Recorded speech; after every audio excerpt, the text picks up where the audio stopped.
Shalom saudara yang dikasihi Tuhan. Pesan firman Tuhan hari ini tentang berkat pengampunan. Mari dengarkan renungan harian Bread of Life yang diambil dari kitab Ayub pasal 42 ayat 10. Lalu Tuhan memulihkan keadaan Ayub setelah ia meminta doa untuk sahabat-sahabatnya. Dan Tuhan memberikan kepada Ayub 2 kali lipat dari segala kepunyaannya dahulu.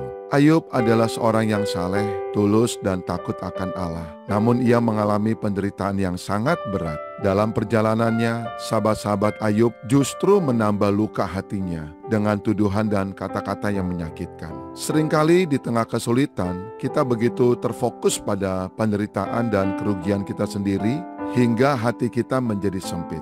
Kita menantikan pemulihan dari Tuhan, namun tanpa sadar menyimpan kepahitan terhadap orang-orang yang telah menyakiti kita. Sebuah kunci pemulihan yang luar biasa tidak terjadi saat ia mengasihani dirinya sendiri, tetapi justru setelah ia meminta doa untuk sahabat-sahabatnya. Padahal merekalah yang telah menghakimi dan menambah bebannya.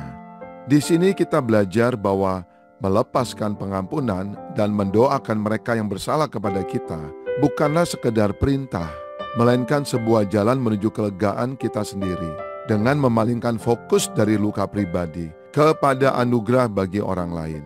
Ayub membuka pintu bagi Tuhan untuk bekerja secara dahsyat dalam hidupnya.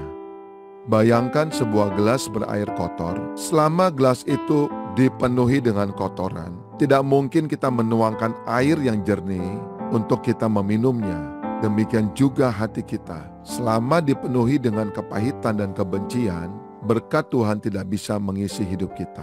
Namun ketika kita membersihkan hati kita, membuang semua kotoran-kotoran yang dalam hati kita, dengan cara mengampuni, Tuhan bisa memenuhi hidup kita dengan berkat yang baru, bahkan berkelimpahan. Ketika Ayub taat, respon Tuhan jauh melampaui pikirannya. Pemulihan yang Tuhan berikan bukanlah sekedar mengembalikan apa yang hilang, tetapi melipat gandakannya.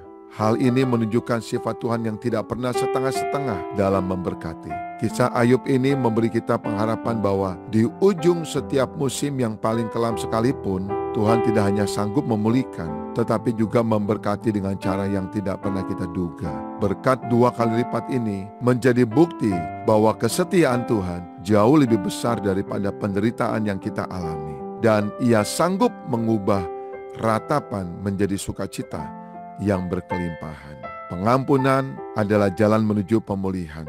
Ayub dipulihkan bukan ketika ia mengeluh atau mempertahankan pembelaan diri, tetapi ketika ia taat kepada Allah untuk berdoa bagi sahabat-sahabatnya. Ini menunjukkan bahwa seringkali berkat Tuhan tertahan bukan karena kuasa gelap atau keadaan, melainkan karena hati kita yang masih terikat dengan luka batin, dendam, dan kepahitan. Mengampuni adalah tindakan iman dan ketaatan. Memang tidak mudah. Secara manusia, Ayub punya alasan kuat untuk marah, kecewa, bahkan membenci sahabat-sahabatnya. Namun Ayub memilih taat kepada Allah. Mari kita renungkan sebelum kita berdoa, apakah kita masih menyimpan dendam atau sakit hati terhadap seseorang? Apakah kita sudah sungguh-sungguh mendoakan orang yang pernah melukai kita? Apakah kita percaya bahwa pengampunan membuka jalan bagi berkat Tuhan dalam hidup saya? Firman-Nya berkata, "Aku yang meratap telah kau ubah menjadi orang yang menari-nari. Kain kabungku telah kau buka, pinggangku kau ikat dengan sukacita." Mazmur 30 ayat 12. Mari kita berdoa. Bapa yang penuh kasih, terima kasih untuk teladan dari Ayub. Kami belajar bahwa pengampunan adalah kunci pemulihan dan berkat. Engkau sudah lebih dahulu mengampuni kami melalui salib Kristus, padahal kami tidak layak menerimanya. Hari ini kami mau memilih untuk mengampuni orang-orang yang pernah melukai kami. Penuhi hati kami dengan damai sejahtera dan tuntun kami melangkah dalam ketaatan. Terima kasih Bapa yang baik. Penuhi hati kami dengan damai sejahtera dan tuntun kami melangkah dalam ketaatan. Dalam nama Tuhan Yesus Kristus, kami berdoa dan mengucap syukur. Haleluya. Amin.